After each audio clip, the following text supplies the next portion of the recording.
नमस्कार दोस्तों, study with motivation में मैं चंदन त्रिपाठी आप सभी का हार्दिक स्वागत एवं अभिनंदन करता हूं।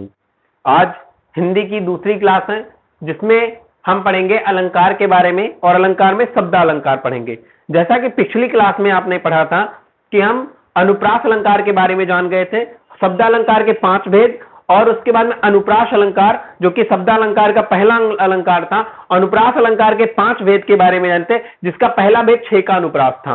तो 6 का अनुप्रास से आज हम उसकी बात करेंगे और इसको आज पूरा कवर करेंगे, पूरा शब्द अलंकार आज इस वीडियो में हम समाप्त करेंगे। तो बिल्कुल आप जो है बने रहें और धैर्यता के साथ में आप वीडियो पूरा देखें। और आज की इस क्लास में हिंदी के आज दूसरे भाग में आपको जो शब्द अलंकार है वो पूरा का पूरा कंठस्थ हो जाएगा, ऐसा मेरा आपके साथ वादा है। तो चलिए बिना देरी किए हुए प्रारंभ करते हैं। जैसा कि आप देख पा रहे हैं यहां पे लिखा मैंने अलंकार, शब्द अलंकार, अनुप्रास अलंकार, इतना हम पढ़ चुके थे। अनुप्रास अलंकार में हमने ये जाना था जहां पर किसी वर्ण की आवृत्ति बार बार होती है, किसी अक्षर की आवृत्ति बार बार होती है, वहां पर जो अनुप्रास, जो वहां पे अलंकार होता है वो अनुप्रास अलंकार होता है। उसके बाद में हमने जाना था कि अनुप्रास अलंकार के 5 भेद होते हैं, जिसमें 6 का अनुप्रास पहला भेद होता है। इसके बाद में आएगा आपका वृत्त्यानुप्रास, उसके बाद में लाटानुप्रास, उसके बाद में श्रुत्या और उसके बाद में अंत्यानुप्रास। तो हम जानेंगे 6 का अनुप्रास क्या है।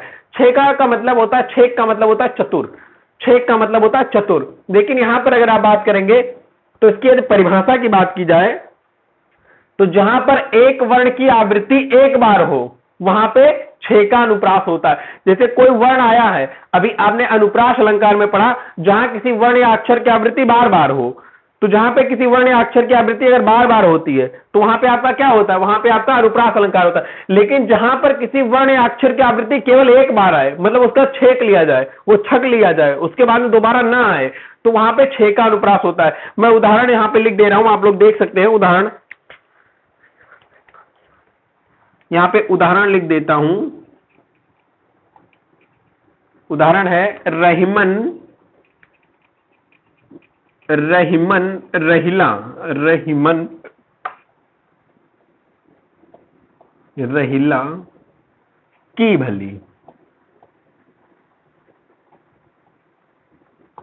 यह देखिए इसका उदाहरण है कि रहीमन रहीला की भली। ये रहीमदास जी ने लिखा है, रहीमन रहीला की भली, रहीमदास जी की कृति है रहीमन रहीला की भली। तो यहां पे आप इस उदाहरण में देख पा रहे होंगे कि जैसे वहां पे था सर से सरकती साड़ी को सर से बढ़ा दिया, तो वहां सा जो है अनुप्रास अलंकार में बार बार सा अक्षर आ रहा था। लेकिन यहां देखेंगे आप जो अक्षर हैं, यहां पे अगर रा ले लेंगे आप तो देखिए एक बार आया है, एक तो मेन है ही, लेकिन उसके बाद एक ही बार है। देखिए एक तो मेन रहेगा, उसके बाद ही तो पता चलेगा कि कितनी बार आया। तो अगर ये बार बार आता कि रहमन रहीला, रहमन, राही, रौनक, ऐसा अगर आ जाता तो वहां पे अनुप्रास अलंकार हो जाता। परंतु नहीं, यहाँ पे 6 का छेक लिया है, एक बार ये आया रही और दोबारा जैसे रही आया तो उसके बाद में पूरी लाइन, चाहे जितनी बड़ी ये लाइन हो जाएगी, चाहे जितनी बड़ी ये पंक्ति हो जाएगी, यहां पर और दूसरी बार नहीं आएगा। तो जिस भी पंक्ति में, जिस भी लाइन में केवल एक बार किसी अक्षर या वर्ण की आवृत्ति हो, वहां पर आपका 6 का अनुप्रास, मतलब एक बार में छेक लेगा, तो वहां पे आपका क्या होगा, 6 का अनुप्रास होगा। किसी भी पंक्ति में जहां एक बार उसकी आवृत्ति हो, एक बार आवृत्ति हो चुकी, एक तो है ही, उसके बाद आवृत्ति इसकी एक ही बार हुई, ये तो है ही, इसकी आवृत्ति एक बार हुई, अब इसके बाद अगर होता तो दूसरा होता। तो इसने क्या किया, इसने इसको छेक लिया यहां पर। तो जहां पर किसी वर्ण की अक्षर की आवृत्ति एक बार हो वहां पर 6 का अनुप्रास है। मैं आशा करता हूं कि आप लोग समझ पा रहे हैं।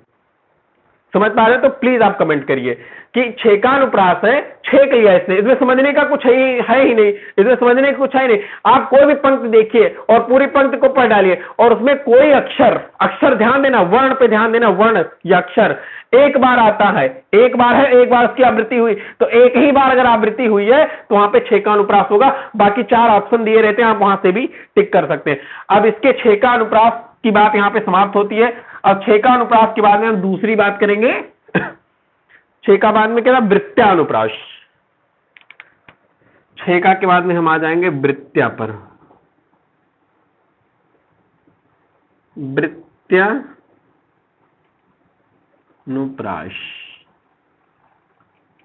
अब चूंकि सर्ववृत्त विदित है, वृत्त का मतलब होता है गोला, यहां मैं लिख भी दे रहा हूं,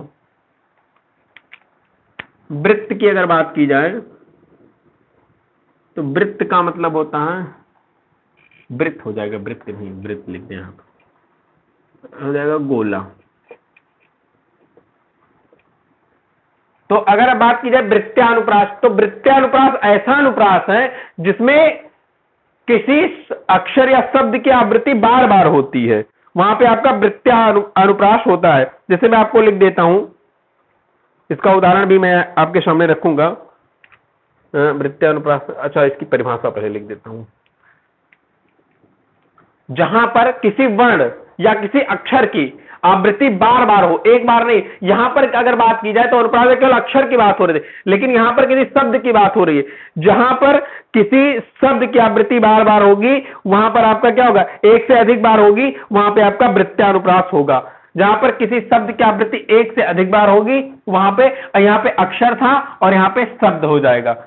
तो लिखते हैं जहां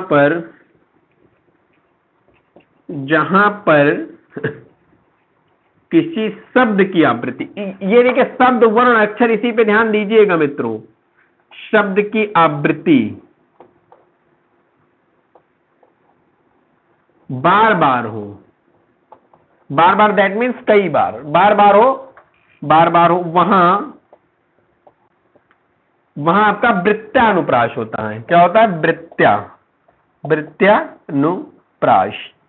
अब वृत्त मतलब समझ ही रहे हैं, यहां पे उदाहरण लिख दे रहा हूं, आप देख लीजिए। क्षमा चाहता हूं।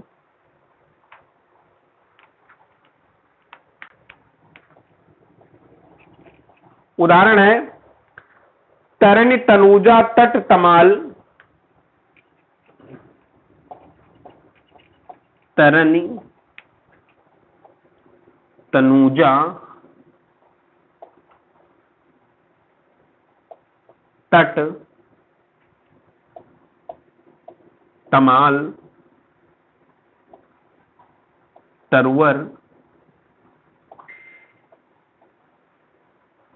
बहुछाए, तरवर बहुछाए।